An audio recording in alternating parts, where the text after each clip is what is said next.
Hello students, Namaste. You are welcome to class 12th Chemistry English Medium.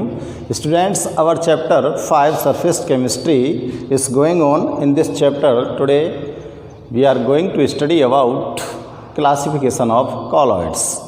Colloids का classification किस प्रकार से हम कर सकते हैं इस और किस किस बेसिस पर हम इनको क्लासीफाइड कर सकते हैं उसको आज हम यहाँ पर स्टडी करने जा रहे हैं। स्टूडेंट्स, कॉलॉइड्स को हमने प्रीवियस वीडियो में एक्सप्लेन किया था। कॉलॉइडल सॉल्यूशन क्या होते हैं, उनकी फेजेस क्या होती हैं, उनके अंदर कितनी फेज होती हैं, ये आपको समझ आ गया होगा, ठीक है ना।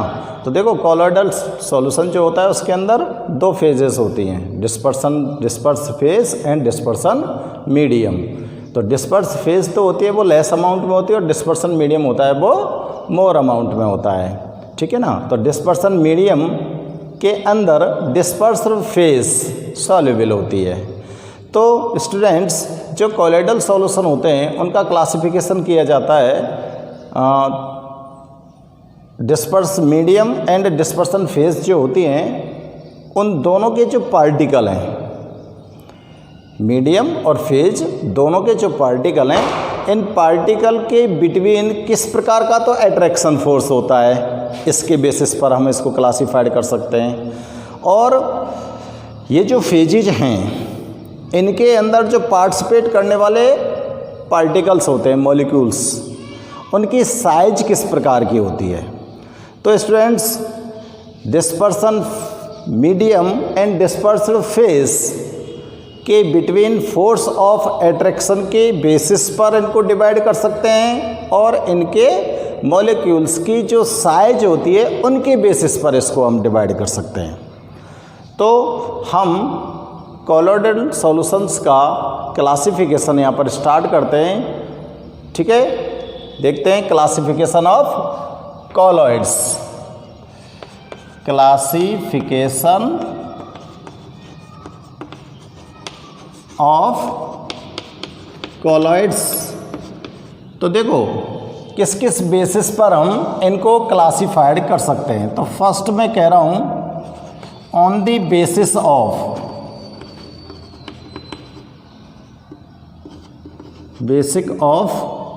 किसके बेस पर इसको क्लासिफाइड करें हम, बेसिस ऑफ एट्रैक्शन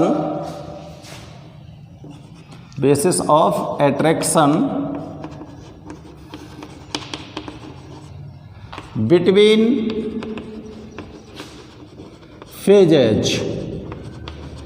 फेजेज का पता ही है आपको।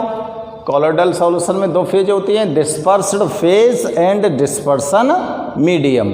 ये दोनों जो फेज होती हैं इनके बिटवीन फोर्स ऑफ एट्रैक्शन किस प्रकार एक्शन करता है, काम करता है, उसके बेसिस पर हम कॉलॉइडल सॉल्यूशन को दो पार्ट में, टू पार्ट्स में डिवाइड करते हैं। कॉलॉइडल सॉल्यूशन को हम कितने पार्ट में डिवाइड कर सकते हैं फोर्स ऑफ एट्रैक्शन के बेसिस पर, टू पार्ट्स में। तो देखो, पहला पार्ट मैं यहाँ पर नोट कर रहा हूँ। पहला पार्ट कहलाता है students lyophilic colloids. Lyophilic colloids. Lyophilic colloids आप किसको बोल सकते हो। तो देखो, ये दो पार्ट होते हैं स्टूडेंट्स, एक तो लायोफिलिक और एक लायोफोबिक। समझ लेना आराम से, आपको आराम से याद हो जाएगा। देखो, फोर्स ऑफ एट्रैक्शन के बेसिस पर इसको दो पार्ट में डिवाइड किया गया है, लायोफिलिक और लायोफोबिक। ये दो पार्ट है।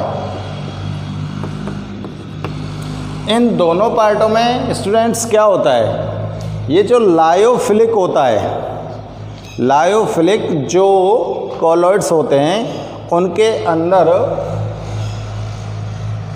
जो डिस्पर्स्ड फेज होती है और डिस्पर्सन मीडियम होता है।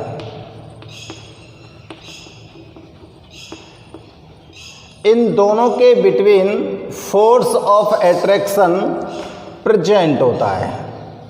इन दोनों के between force of attraction present होता है। इट मीन्स डिस्पर्सन मीडियम के जो पार्टिकल हैं वो डिस्पर्स फेज के पार्टिकल्स को अट्रैक्ट कर लेंगे, और अट्रैक्ट कर लेंगे तो वो दोनों एक दूसरे के साथ क्या हो जाएंगे, सॉल्युबल हो सकते हैं। अट्रैक्ट कर लेंगे तो सॉल्युबल हो ही जाएंगे, ठीक है ना, सॉल्युबल हो जाएंगे, सॉल्युबल हो जाएंगे। और तो स्टूडेंट्स ये क्या कर सकते हैं, प्रोडक्ट फॉर्म कर सकते हैं, कोई आपको सॉल्यूशन दिखाई दे देगा, ठीक है ना। और लायोफिलिक जो कॉलॉइडल सॉल्यूशन बनेंगे, पहली बात तो आपको क्या ध्यान में रखनी है कि दोनों फेज इसके अंदर एक दूसरे के साथ सॉल्युबल हो जाएंगी, यानी कि इनके अंदर फोर्स ऑफ अट्रैक्शन प्रेजेंट होता है, मेन बात, ठीक है ना।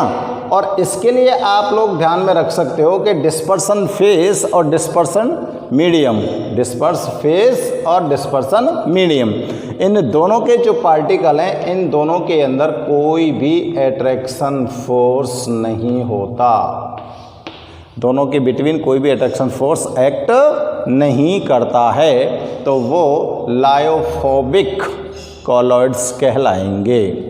तो लायोफिलिक कॉलॉइड्स किनको बोलेंगे, जिनके अंदर दोनों फेजों के बिटवीन अट्रैक्शन फोर्स होगा उनको तो लायोफिलिक बोलेंगे, और जिनकी दोनों फेजों के बिटवीन कोई भी अट्रैक्शन फोर्स नहीं होगा उनको लायोफोबिक बोलेंगे। तो स्टूडेंट्स लायोफिलिक और लायोफोबिक जो दोनों के दोनों पार्ट हैं, इन दोनों के जो कॉलॉइडल सॉल्यूशन यहाँ पर फॉर्म होते हैं इनके कुछ प्रॉपर्टीज़ भी होती हैं, इन दोनों की कुछ प्रॉपर्टीज़ भी होती हैं। तो पहले हम लायोफिलिक कॉलॉइड्स के लिए डेफिनेशन नोट कर लेते हैं, उसके बाद इसकी प्रॉपर्टीज़ चेक करेंगे। तो देखो, the solution having attraction between the solution having attraction between dispersed phase and dispersion medium, dispersed phase and dispersion medium are called lyophilic, are called lyophilic colloids. इनको क्या बोलेंगे आप, लायोफिलिक कॉलॉइड्स बोलेंगे, ठीक है ना। बहुत सिंपल सी यहाँ पर आपको डेफिनेशन दे दी है, इसके एग्जाम्पल मैं आपको लिख सकता हूँ, एग्जाम्पल नोट कर लेंगे, जैसे कि स्टार्च, प्रोटीन सॉल, स्टार्च है, प्रोटीन सॉल है, जिलेटिन है, ये सब लायोफिलिक होते हैं, एटसेट्रा, ठीक है ना। लायोफिलिक कॉलॉइडल सॉल्यूशन के लिए हमने आपको एग्जाम्पल भी नोट कर दिया और इसकी डेफिनेशन आ गई। तो देखो स्टूडेंट्स, लायोफिलिक जो सॉल्यूशन कॉलॉइडल सॉल्यूशन फॉर्म होते हैं उनकी अंदर क्या क्या प्रॉपर्टीज हो सकती हैं, इन प्रॉपर्टीज़ को और हम यहाँ पर चेक कर लेते हैं, ठीक है ना। प्रॉपर्टीज को बड़े ध्यान से देखना है आपको। प्रॉपर्टीज, ठीक है, लायोफिलिक कॉलॉइड्स के प्रॉपर्टीज नोट कर रहे हैं हम यहाँ पर। तो देखिए, ये जो लायोफिलिक सॉल्यूशन होते हैं ये किस प्रकार हमको ऑब्टेन होते हैं, बताओ कैसे ऑब्टेन कर सकते हो इनको आप। These can be obtained by, these solution can be obtained by mixing of dispersed phase and dispersion medium directly यानी कि आप डिस्पर्स्ड फेज और डिस्पर्सन मीडियम दोनों को डायरेक्टली मिक्स कर दोगे तो आपको लायोफिलिक कॉलॉइड्स ऑब्टेन हो जाएंगे, सीधे सीधे अगर इनको आप मिक्स कर देते हो तो। और उसका रीजन यही है कि दोनों के बिटवीन क्या होता है, फोर्स ऑफ अट्रैक्शन होता है, इसलिए आराम से एक दूसरे के जो पार्टिकल्स होते हैं उनको क्या कर लेंगे, ये अट्रैक्ट कर लेंगे तो एक दूसरे के साथ ये स्टेबल कंडीशन में थोड़ी बहुत डटे रहेंगे। जब तक कि इनके ऊपर कोई ज़्यादा फोर्स नहीं लगाओगे तब तक ये स्टेबल डटे रहेंगे, ठीक है ना। तो सेकंड इसकी प्रॉपर्टी देखते हैं। अगर फोर्स ऑफ अट्रैक्शन इनके पास है, अगर फोर्स ऑफ अट्रैक्शन इन दोनों के पार्टिकल्स के बिटवीन प्रेजेंट है तो इनसे जो सॉल्यूशन आपको ऑब्टेन होगा वो कैसा होगा, स्टेबल के अनस्टेबल, स्टेबल होना चाहिए। दीज आर स्टेबल, कुछ भी लिख सकते हो, दीज सॉल्यूशंस आर स्टेबल, ऐसे भी लिख सकते हो, ठीक है ना।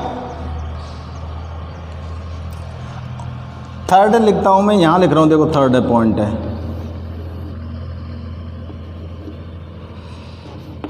These are not coagulated easily, इनको आसानी से कोगुलेटेड नहीं कर सकते। कोगुलेटेड का मतलब होता है कि आप अगर इस प्रोटीन सॉल को या स्टार्च सॉल को या फिर जिलेटिन सॉल को किसी भी एपरेटस में आप फिल करके रख लेते हो तो ऐसा नहीं हो सकता कि थोड़ा बहुत ही इसके ऊपर कोई फोर्स लगाएं या थोड़ा बहुत इसके अंदर कोई चेंज करें तो इसके अंदर कोगुलेशन हो जाए। कोगुलेशन का मतलब होता है स्टूडेंट्स, बिल्कुल सिंपल भाषा में मैं अगर कहूँ तो जैसे आप दूध को गर्म करते हो ना, तो दूध जब गर्म करते हैं तो कई बार क्या है, दूध फट जाता है ना, तो दूध फट जाता है तो उसमें जगह जगह कुछ और मटेरियल आ जाते हैं, गाढ़े गाढ़े से पदार्थ बन जाते हैं उसके अंदर, तो उसको बोलते हैं हम मिल्क कोगुलेशन। तो ठीक उसी प्रकार से हम यहाँ पर बात करें कि अगर हमने इस तरह का कोई भी सॉल्यूशन ऑब्टेन कर लिया और उसको आप हीट कर रहे हो तो वो इजी वे में कोगुलेटेड नहीं हो सकता, क्योंकि इसके अंदर फोर्स ऑफ अट्रैक्शन प्रेजेंट होता है। दोनों के दोनों जो क्या होते हैं, फेजेज होती हैं उनके अंदर। इलेक्ट्रोलाइट्स, अगर इनका कोगुलेशन करना है आपको,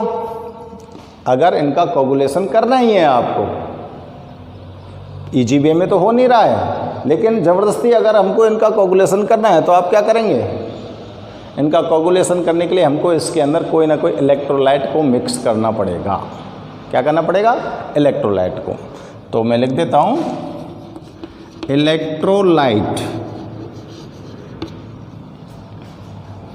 electrolyte is mixed for their coagulation, for their coagulation. इनके कोगुलेशन के लिए आपको इसके अंदर क्या मिलाना पड़ेगा, इलेक्ट्रोलाइट मिलाना पड़ेगा। फोर्थ पॉइंट लिख रहा हूँ बच्चों, में ध्यान रखना, देखो लाइन में नहीं है कि ये लिख रहा हूँ जगह कम की वजह से, ठीक है ना। नेक्स्ट पॉइंट है, दीज आर, ये जो होते हैं ये इस प्रकार के जो यहाँ पर सॉल्यूशन फॉर्म हुए हैं ये रिवर्सिबल होते हैं। These are reversible,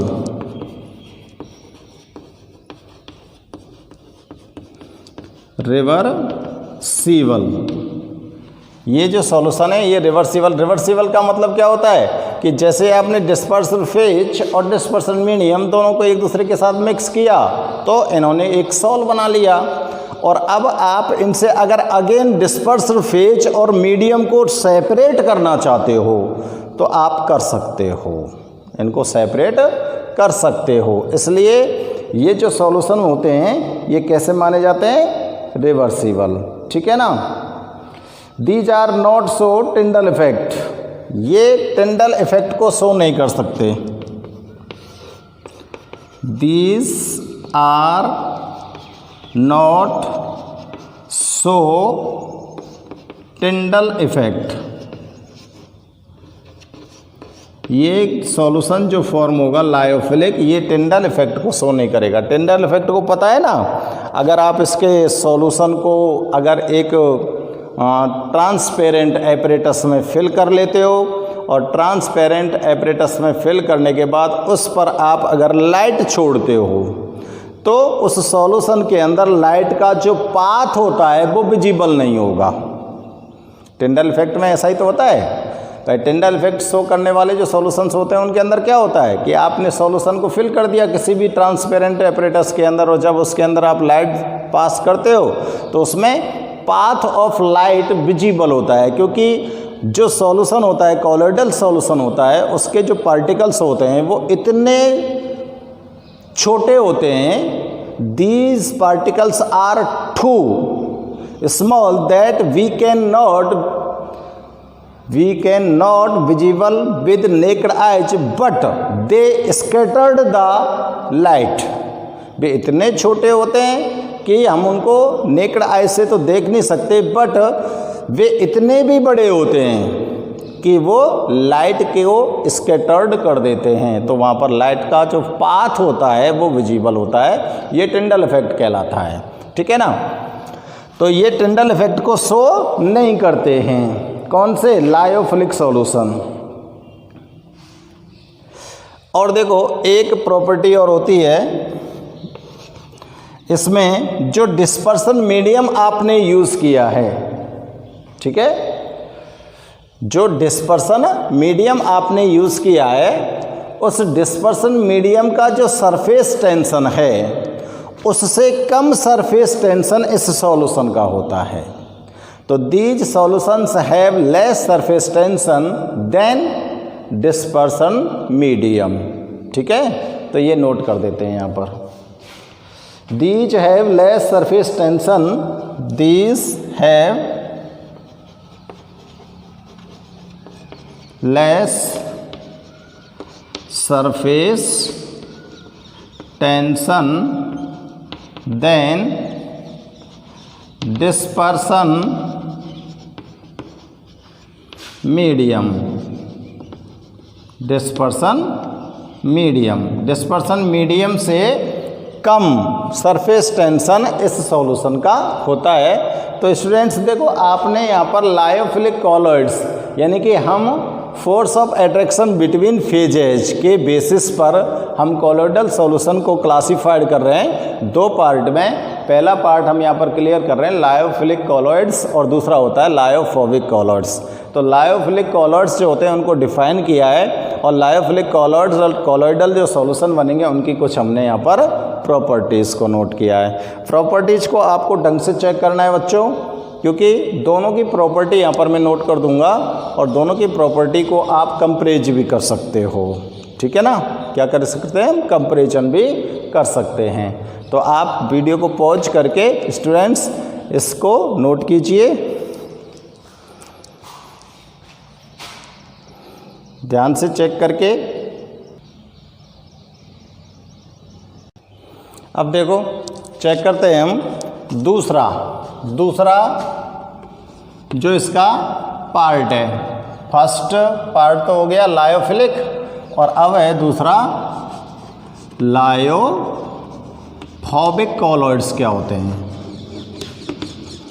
lyophobic colloids को डिफाइन करते हैं और उसकी प्रॉपर्टीज़ को नोट करते हैं। तो स्टूडेंट्स, मैंने अभी आपको बताया था कि लायोफोबिक जो कॉलॉइड्स होते हैं उनमें जो dispersed phase and dispersion medium जो होता है उन दोनों के बिटवीन कोई भी एट्रैक्शन नहीं होता, एट्रैक्शन फोर्स इनके बिटवीन प्रेजेंट नहीं होता है।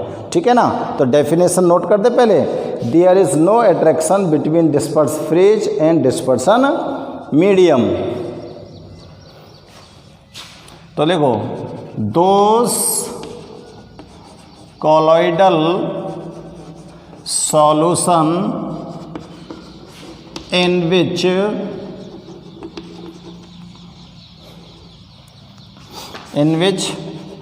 no attraction force present between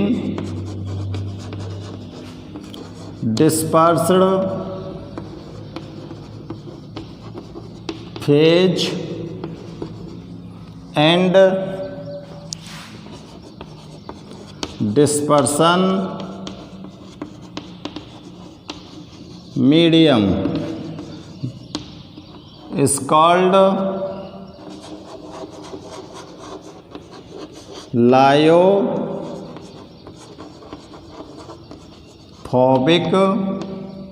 colloids।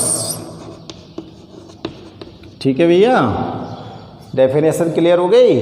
कोई अट्रैक्शन फोर्स प्रेजेंट नहीं होता, उनको क्या बोलोगे आप? Lyophilic colloids. इसके लिए आप एग्जाम्पल लिख सकते हो। एग्जाम्पल लिख सकते हैं हम, कॉलॉइड्स ऑफ मेटल्स। मेटल के कॉलॉइड्स बनाओ आप, वो लायोफोबिक होंगे, ठीक है ना। और आप इसमें एग्जाम्पल लिख सकते हो स्टूडेंट्स, सल्फर और नॉन मेटल्स के colloids. Sulphur and non metals, इनके जो कॉलॉइड्स बनाएंगे आप, वो कैसे होंगे? लायोफोबिक। ये इसके एग्जाम्पल हो गए। तो स्टूडेंट्स, अब इसके लिए भी हमको क्या नोट करनी है यहाँ पर? प्रॉपर्टीज़।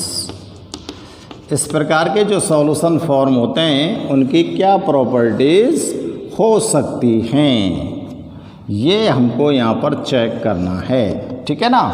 तो देखो, फर्स्ट प्रॉपर्टी यहाँ पर हम देखते हैं, दीज कैन बी, जब इन दोनों के पार्टिकल्स के बिटवीन कोई एट्रैक्शन फोर्स प्रेजेंट नहीं होता, तो ऐसा तो हो नहीं सकता कि ये दोनों एक दूसरे के साथ मिक्स हो जाएं। मिक्स तो होंगे नहीं। जब ये मिक्स नहीं होंगे तो इस प्रकार के सॉल्यूशन बनेंगे कैसे? भाई ये बात आपको समझनी चाहिए कि जब कोई भी अट्रैक्शन फोर्स दोनों के पार्टिकल के बिटवीन नहीं है, तो ये एक दूसरे के साथ मिक्स नहीं होंगे। आप भले मिला के रख दो, मिला के रख दो ना। जैसे कोई भी सॉलिड एंड सॉलिड पार्टिकल्स आप लेते हो, जैसे डिस्पर्सन फेज कोई सॉलिड ले लो, डिस्पर्सन मीडियम भी सॉलिड हो। अगर मैं ये चाहूँ कि हमने सैंड को ले लिया डिस्पर्सन मीडियम और शुगर को ले लिया डिस्पर्स फेज, तो अगर 1 kg सैंड में मैं 10 ग्राम शुगर को ऐड करना चाहूँ और कॉलोइडल सॉल्यूशन फॉर्म करूँ, तो वो सॉल्यूशन तो फॉर्म नहीं होगा, क्योंकि ना तो शुगर जो डिस्पर्सन फेज है और सैंड जो डिस्पर्सन मीडियम है, दोनों के जो पार्टिकल्स हैं उनके बिटवीन कोई अट्रैक्शन फोर्स प्रेजेंट नहीं है। तो उनको मिक्स तो कर दो आप, लेकिन सॉल्यूशन थोड़ी बढ़ाना है। आप कभी भी उनको सेपरेट कर सकते हो। लेकिन हाँ, इन दोनों के बिटवीन अगर कोई केमिकल रिएक्शन करा दी जाए तो ये मिक्स हो सकते हैं और सॉल्यूशन फॉर्म कर सकते हैं। तो इस प्रकार के जो सॉल्यूशन फॉर्म होंगे स्टूडेंट्स, वो कोई केमिकल रिएक्शन के थ्रू ही हो सकते हैं। तो केमिकल रिएक्शन के थ्रू जो यहाँ पर सॉल्यूशन आपको ऑब्टेन हो रहे हैं, कॉलोइडल सॉल्यूशन, उनको बोलेंगे आप लायोफोबिक कॉलॉइड्स, ठीक है ना। तो मैं फर्स्ट प्रॉपर्टी में यहाँ पर इस चीज़ को बता रहा हूँ, these can be obtained by chemical reaction, these can be obtained by chemical reaction, these can obtained by chemical reaction through indirect method, through indirect method। Indirect method के थ्रू आप कोई केमिकल रिएक्शन कराओगे तो आपको यहाँ पर obtain हो जाएगा क्या? लायोफोबिक कॉलोइडल सॉल्यूशन, ठीक है ना। सेकंड इसका है कि इस प्रकार जो सॉल्यूशन आप यहाँ पर फॉर्म करोगे केमिकल रिएक्शन के थ्रू, तो ये जो सॉल्यूशन स्टूडेंट्स यहाँ पर फॉर्म होंगे, ये अनस्टेबल कंडीशन में होंगे। कैसे होंगे? अनस्टेबल कंडीशन में। ये अनस्टेबल होंगे। अगर अनस्टेबल हैं तो क्या होगा, ये टिके रह सकते हैं। यानी कि स्टेबिलिटी की बात मैं कहूँ कि जो आपने लायोफिलिक कॉलोइडल सॉल्यूशन बनाए थे वो तो सेल्फ स्टेबल हैं, बनने के बाद स्टेबल कंडीशन में सेल्फ स्टेबल हो जाएंगे। लेकिन इस तरह से आप केमिकल रिएक्शन के थ्रू कोई भी कॉलोइडल सॉल्यूशन यहाँ पर फॉर्म करते हो तो स्टूडेंट्स ये सेल्फ स्टेबल नहीं होते। ये सेल्फ स्टेबल नहीं है तो इनको अनस्टेबल मानेंगे। और अगर आपको इनको स्टेबल करना है तो कोई ना कोई फैक्टर इनके बीच, इनके अंदर आपको मिक्स करना पड़ेगा। अगर आप इनको स्टेबल करना चाहते हो ना तो आप कुछ कोई ना कोई फैक्टर इनके अंदर डालो तो ये स्टेबल कंडीशन में आ सकते हैं, ठीक है ना। तो मैं कह सकता हूँ इनको कि ये अनस्टेबल होते हैं, these are unstable, these are unstable. ये अनस्टेबल भी हैं और इरिवर्सिबल भी हैं। These are irreversible. कैसे हैं ये, इरिवर्सिबल भी हैं, ठीक है ना। अब ये इरिवर्सिबल क्यों हैं, इस चीज को थोड़ा सा आप देख सकते हो। क्योंकि जब इनका कोगुलेशन हो जाएगा, आप इनका कोगुलेशन कर दोगे और कोगुलेशन जब करेंगे तो आपको इसके अंदर भी इलेक्ट्रोलाइट मिलाना पड़ेगा और इलेक्ट्रोलाइट मिलाने के बाद जब कोगुलेशन करेंगे तो हम अगेन डिस्पर्सन मीडियम और डिस्पर्स फेज को सेपरेट ऑब्टेन नहीं कर पाते हैं, ठीक है भाई। अगेन डिस्पर्स फेज और डिस्पर्सन मीडियम हमको सेपरेट ऑब्टेन अगर हो जाती है तभी तो रिवर्सिबल मानेंगे, लेकिन इसमें नहीं होती है, इसलिए कैसा मानेंगे इसको हम, इरिवर्सिबल। इस प्रकार का जो सॉल्यूशन आपको ऑब्टेन होने वाला है वो इरिवर्सिबल होता है, ठीक है ना। और देखो students, these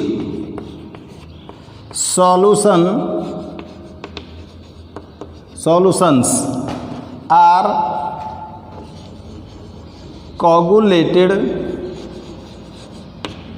These solutions are coagulated easily. इनको आसानी से कोगुलेटेड कर सकते हैं।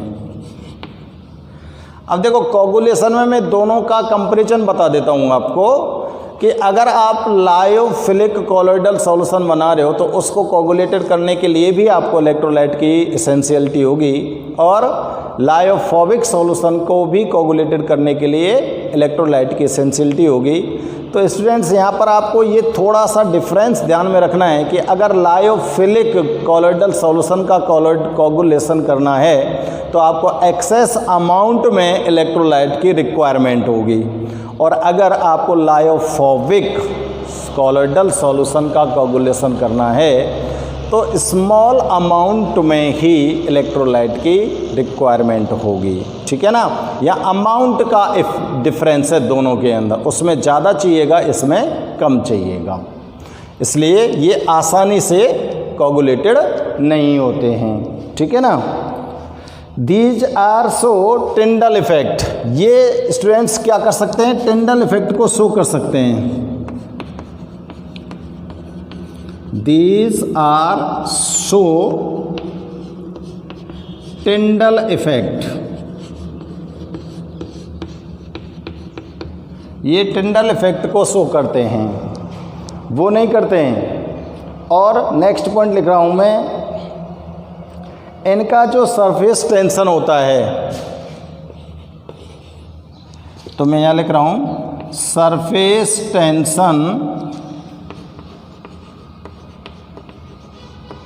of these solution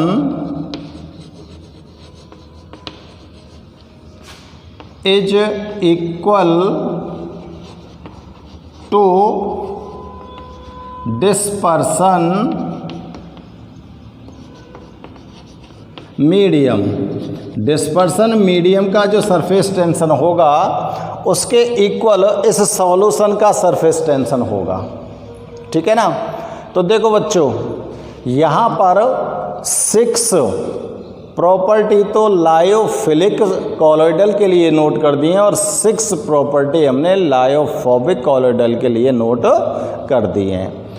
in properties को आप अगर ढंग से चेक करें तो इजी वे में lyophilic and lyophobic colloidal solution के बिटवीन डिफरेंस बना सकते हैं। ठीक है, डिफरेंस को आप बना सकते हो, आसानी से बना सकते हैं ना। तो स्टूडेंट्स आप लोग खुद ट्राई करना, लायोफिलिक और लायोफोबिक कॉलॉइडल सॉल्यूशन होते हैं, उन दोनों के बिटवीन 4 और 5 डिफरेंस नोट करना, कंपैरिजन करना दोनों का टेबल बनाकर कि ये ऐसा हो सकता है, ये नहीं हो सकता, ये रिवर्सिबल है, ये इर्रिवर्सिबल है। ठीक है ना, ये कोगुलेटेड हो सकता है, ये नहीं हो सकता है। इस तरह का इनका कंपैरिजन आप नोट करेंगे खुद, क्योंकि प्रॉपर्टीज़ आप यहाँ पर स्टडी कर चुके हो। ठीक है स्टूडेंट्स, आप इनको नोट करिए।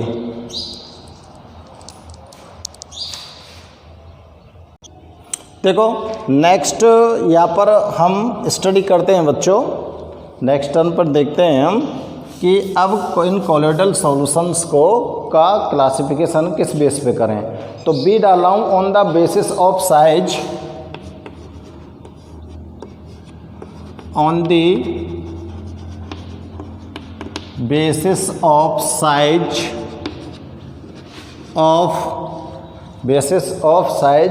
of particles of dispersed phase, of particles of dispersed phase। Disperse phase के जो पार्टिकल होते हैं उनकी साइज के बेसिस पर कॉलॉइडल सॉल्यूशंस को कितने पार्ट में डिवाइड किया गया है, ये हम यहाँ पर स्टडी कर रहे हैं। तो देखो स्टूडेंट्स, डिस्पर्सल फेज के पार्टिकल्स की बेसिस पर कॉलॉइड्स को 3 पार्ट्स में डिवाइड किया गया है। कितने पार्ट में डिवाइड किया गया है? 3 पार्ट्स में। तो पहला पार्ट मैं यहाँ पर नोट कर रहा हूँ, जिसको बोल सकते हैं हम multi molecular colloids, multi molecular colloids. ठीक है, पहला है। अब देखो इसमें हमको पार्टिकल की साइज पता नहीं है, इस बात का विशेष ख्याल रखना है कि हमको इसमें केवल किस पर अपना फोकस करना है, पार्टिकल के साइज पर। और पार्टिकल भी कौन से, पहले नोट कर दिया है, डिस्पर्सल फेज के पार्टिकल्स। ठीक है, मीडियम की बात नहीं कर रहे हम यहाँ पर, फेज की बात कर रहे हैं। तो देखो students, the diameter of atoms of these colloidal substance, the diameter of this colloid substance, colloidal डल कर दो, colloidal substance is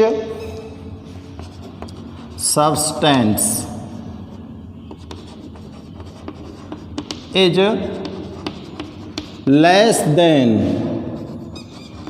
10⁻⁷ centimetre.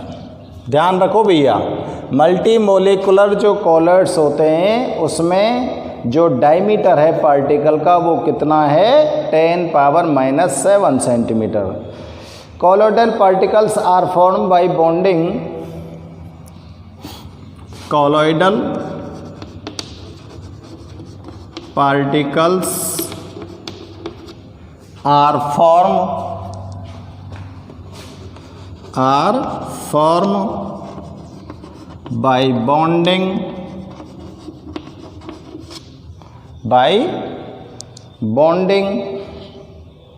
with van der Waals forces, with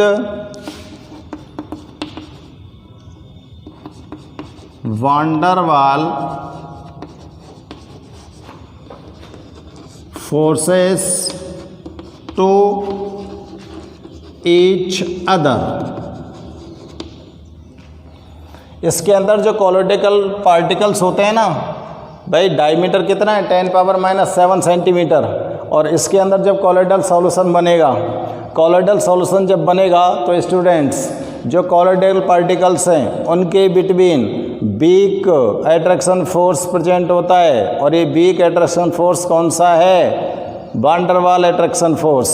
इनके जो पार्टिकल्स होते हैं जिनके बिटवीन कौन सा फोर्स प्रेजेंट है?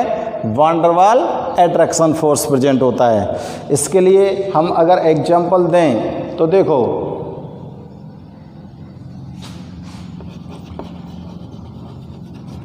सल्फर सॉल का नाम सुना है आपने? एक सल्फर सॉल, सल्फर सॉल क्या होता है? सल्फर के 8 मॉलिक्यूल्स यानी कि 8 एटम एक दूसरे के साथ कंबाइन होकर 1 मॉलिक्यूल्स का फॉर्मेशन करते हैं, जिसको बोलते हो आप S8 मॉलिक्यूल, यानी कि ये पॉलीएटॉमिक क्या बनाता है? सब्सटेंस बनाता है। पॉलीएटॉमिक आयन कह सकते हैं इसको, या पॉलीएटॉमिक मॉलिक्यूल कह सकते हैं सल्फर को, S8 को, ठीक है ना। तो देखो 1000 और मोर कोलोइडल पार्टिकल्स, 1000 और मोर कोलोइडल पार्टिकल्स, 1000 या इससे ज़्यादा जो कोलोइडल पार्टिकल्स हैं इन S8 यानी कि इसको क्या बोल सकते हो आप? Sulphur sol. और इसी प्रकार से बच्चों आप बना सकते हो गोल्ड सॉल। क्या बना सकते हो? Gold sol. तो दूसरा एग्जांपल लिख रहा हूं मैं, colloidal groups. Colloidal particles are groups, particles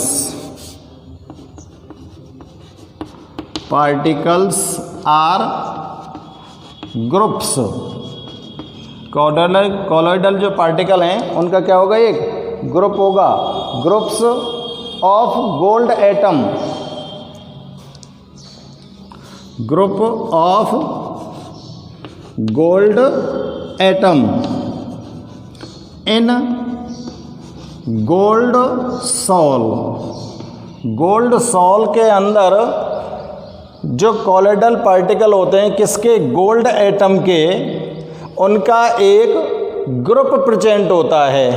क्या होता है? ग्रुप प्रेजेंट होता है। तो ये 2 एग्जाम्पल आपके सामने नोट किए गए हैं, किसके?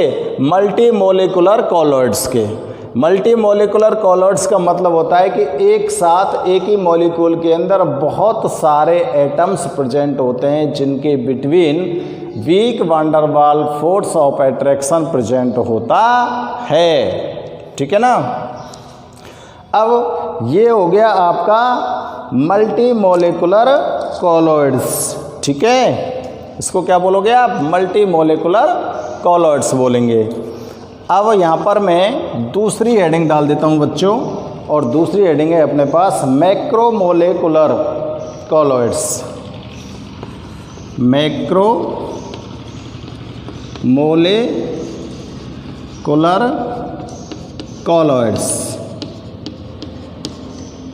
मल्टी का मतलब बहुत सारे, और मैक्रो का मतलब बहुत कम, ठीक है ना।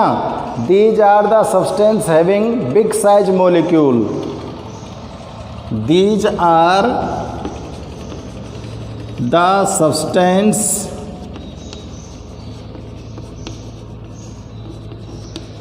having, these are the substance having big size molecules, big size molecules, LE, molecules which on dissolution, which on dissolution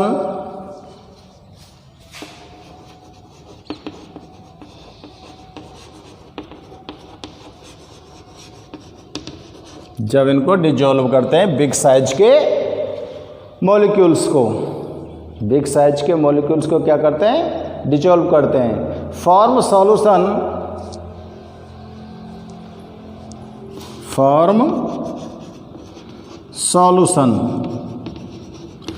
in which, जिसके अंदर, in which the dispersed phase particles has, in which the dispersed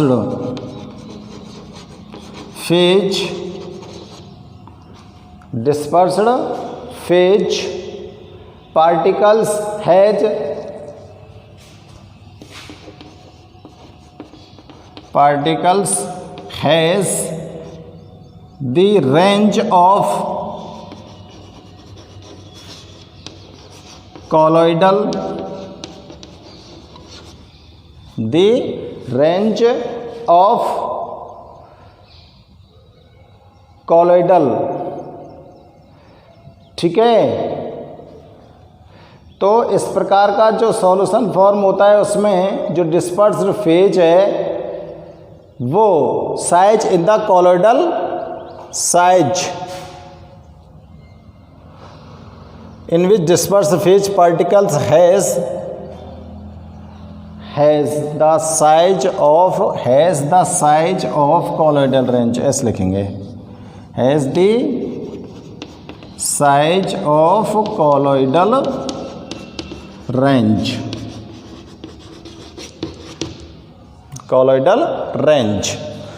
इसमें जो dispersed phase के particle हैं वो colloidal range में present होते हैं, ठीक है ना। इसके लिए एग्जाम्पल लिख सकते हो आप, नेचुरल मैक्रोमोलिक्यूल्स कौन कौन से प्रेजेंट होते हैं, जैसे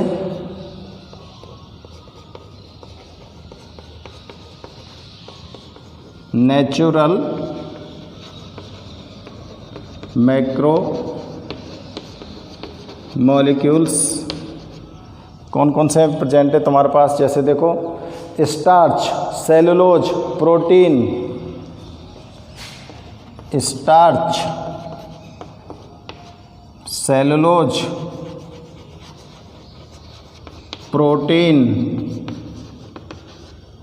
ये सब क्या हैं, नेचुरल हैं, सभी नेचुरल हैं। Enzyme, synthetic enzyme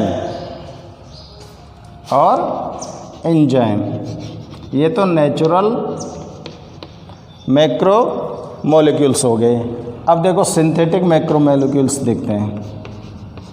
synthetic